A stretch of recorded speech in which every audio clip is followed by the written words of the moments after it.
سل Islamic centre. سوال ہے ہیلا کیا ہے؟ جواب ڈاکٹر عبدالباسط فہیم، سابق مدرس مسجد نبوی صلی اللہ علیہ وسلم۔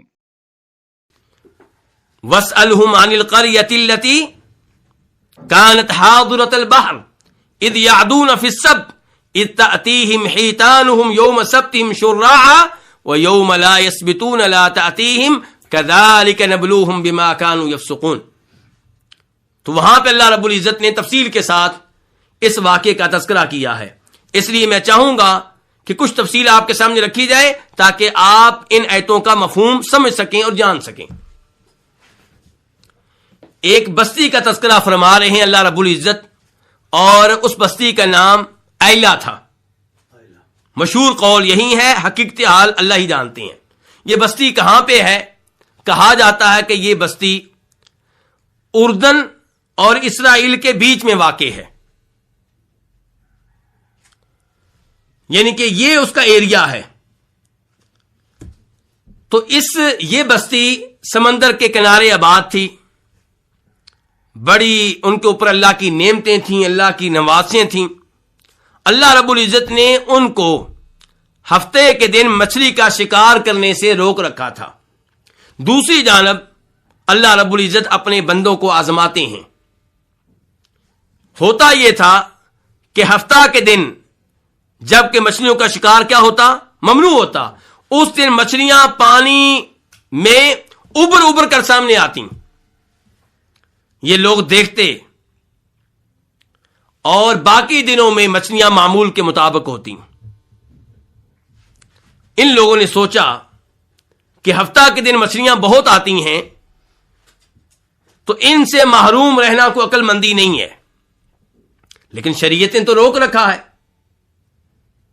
تو انہوں نے سوچا کہ شریعت نے روک رکھا ہے تو ہم کوئی ہیلا اختیار کرتے ہیں جس کے ذریعے ہم یہ مچھلیاں بھی حاصل کر لیں اور شریعت پہ عمل بھی ہو جائے۔ کیا ہیلا انہوں نے نکالا؟ انہوں نے کہا کہ ہم ہفتہ کے دن پانی کھول دیا کریں گے اور یہ پانی جمع ہو جایا کرے گا ہمارے حوض میں، جو ہم میں سے کئی لوگوں نے کھود رکھے ہوں گے پہلے سے۔ جب پانی بھر جائے گا تو ہم حوض کا راستہ بند کر دیں گے اور اتوار کے دن حوض کے پانی سے مچھلیاں نکال لیا کریں گے۔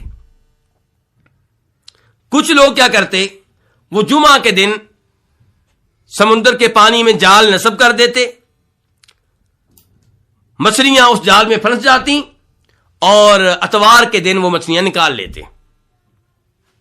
یہ انہوں نے ہیلا نکالا مچھلیاں پکڑنے کا اور اللہ کے حکم کی خلاف ورزی سے بچنے کا، جبکہ یہ ہیلا حرام تھا، یہ غلط تھا۔ جس ہیلے سے انسان اللہ کی حرام کردہ چیز کو حلال بنانے کی کوشش کرے وہ ہیلا بھی حرام ہوا کرتا ہے۔ اور افسوس سے کہنا پڑتا ہے کہ آج ہماری امت میں بھی کئی لوگ اللہ کے حرام کردہ چیزوں سے دور رہنے کی بجائے ہیلے کے ذریعے ان سے فائدہ اٹھانے کی کوشش کرتے ہیں۔ مثال کے طور پہ سود کو لے لیں۔ آج مسلمان ممالک میں بینکوں نے کتنی ہیلے نکال رکھے ہیں جن ہیلوں کی وجہ سے مسلمان سود کھا رہے ہیں۔ اور ایک مثال آپ حلالہ کی لے لیں۔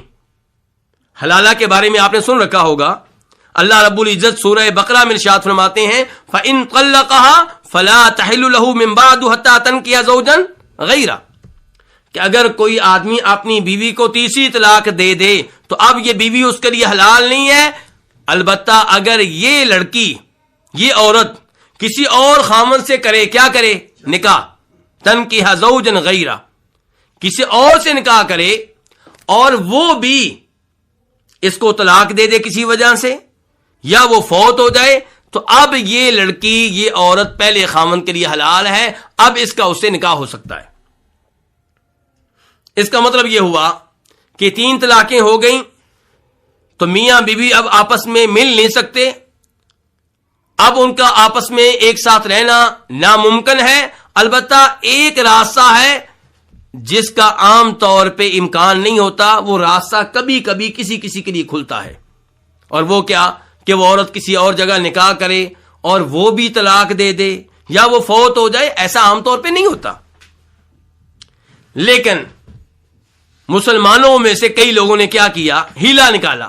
ہیلا کیا کہ میاں بیوی میں طلاق ہو گئی، اور طلاقیں کتنی ہو گئی؟ 3.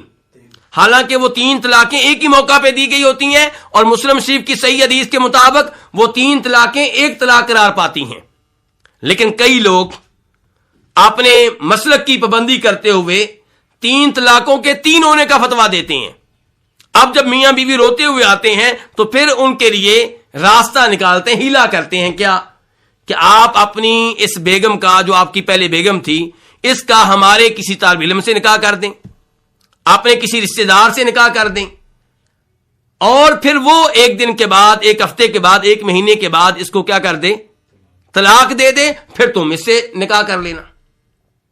تو یہ ہیلا ان ہیلوں میں سے ہے جو ہیلے بنی اسرائیل نے اختیار کیے، اور ایسے ہیلوں کی وجہ سے ان پہ عذاب آیا.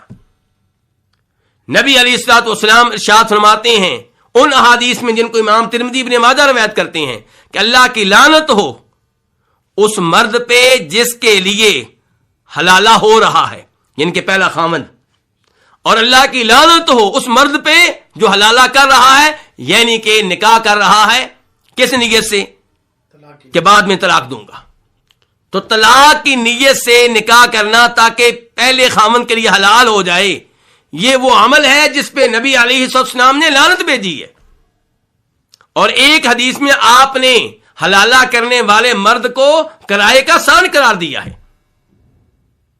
تو کہنے کا مطلب یہ ہے کہ اللہ نے جن چیزوں کو حرام قرار دیا ان کی حرمت پہ ایمان لائیں اور ان کے قریب جانے سے بھی گریز کریں، چاہے جائے کہ آپ ہیلوں کے ذریعے انہیں حلال کرنے کی کوشش کریں.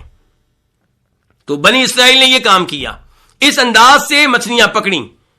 برائے مہربانی فرما کر فیصل اسلامک سینٹر چینل کو سبسکرائب کر لیں اور بیل کے نشان کو دبا دیں. شکریہ.